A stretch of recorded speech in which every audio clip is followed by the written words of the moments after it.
റൈത്തായുടെ കൂടെ സലാഡിട്ട് കഴിക്കാം. നമ്മുടെ ടൊമാറ്റോ റൈസ് ചെറിയ അരിയാണ് നല്ലത്.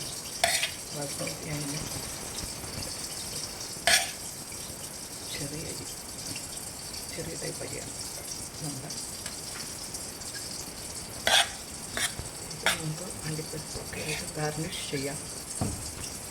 അത് ഞാൻ ചെയ്തിട്ടില്ല. ബാക്കിയെല്ലാം ചേർത്തിട്ടുണ്ട്. നമ്മൾ ടൊമാറ്റോ, ഗാർലിക്, പിന്നെ മല്ലിയുടെ നമുക്ക് അതിൻ്റെ സ്റ്റെംസ് അതും കട്ട് ചെയ്തിടാം.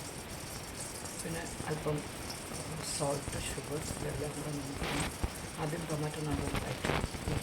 ഇതെല്ലാം വഴറ്റി കഴിഞ്ഞിട്ട് നമുക്ക് ഒന്ന് ഗ്രൈൻഡ് ചെയ്തെടുക്കും ഒരു പേസ്റ്റ്. പിന്നെ അല്ലാതെ ടൊമാറ്റോ കുറേ കുറച്ചധികം ഉള്ളി നല്ലപോലെ ചേർക്കണം. അതും ഈ ടൊമാറ്റോയുടെ ഇച്ചിരി മീഡിയം ചേർത്ത് അത് കഴിഞ്ഞ് നമുക്ക് രണ്ടാമത്തെ പാനിലിട്ട് അരച്ച് കൊടുക്കണം. ആദ്യത്തെ പിന്നെ രണ്ടാമത്തെ പാനിൽ നമുക്ക് ഓയിലും നെയ്യും ചേർത്ത് നമുക്ക് വേണം ഇൻസ്റ്റൻറ്റ് ശകലം ചേർക്കുന്നത്. പിന്നെ കുറച്ച് ഉപ്പ് റൗണ്ടായിട്ട് നമ്മൾ കുറച്ച് ചേർത്ത്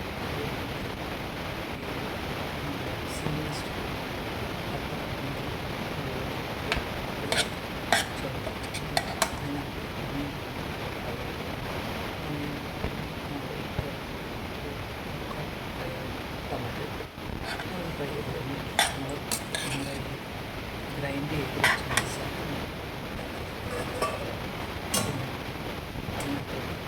ചേർത്ത് വെള്ളം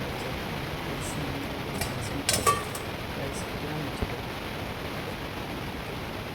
അടച്ച് വെച്ച് ഓക്കെ. ഇതിൻ്റെ അടുത്തൂടെ നമ്മൾ അല്പം ഘീം കൂടെ ചേർത്ത് മിക്സ് ചെയ്യും. ലാസ്റ്റ് നമുക്ക് വേണമെങ്കിൽ ഘീ, കോറിയൻഡർ ലീവ്സ് ഇതൊക്കെ ചേർക്കാം. പിന്നെ പിള്ളേരുടെ ഇഷ്ടത്തിന് വേണമെങ്കിൽ നമുക്ക് ചീസ് ഗ്രേറ്റ് ചെയ്തിടാം. ഇപ്പോഴത്തെ പിള്ളേർക്ക് ഓരോന്നും ഇഷ്ടമാണത്. അപ്പോൾ അതുകൊണ്ട് ഗാർണിഷ് ചെയ്യാൻ പല ഇതുമായിട്ട് അങ്ങനെ അവരെ നമുക്കൊന്ന് പറ്റിക്കുകയും ചെയ്യാം. ഇത് ഫോറിൻ ഡിഷ്. നമുക്ക് അതിൻ്റെ റൈസ്, സലാഡ്, പിന്നെ ഈ പൊട്ടറ്റോ ഫ്രൈ കൂടെ ചെയ്ത് പിന്നെ അച്ചാറുണ്ട്. അങ്ങനെ ഇതാണ് നമ്മുടെ ഉച്ചക്കലത്തെ ലഞ്ചിൻ്റെ.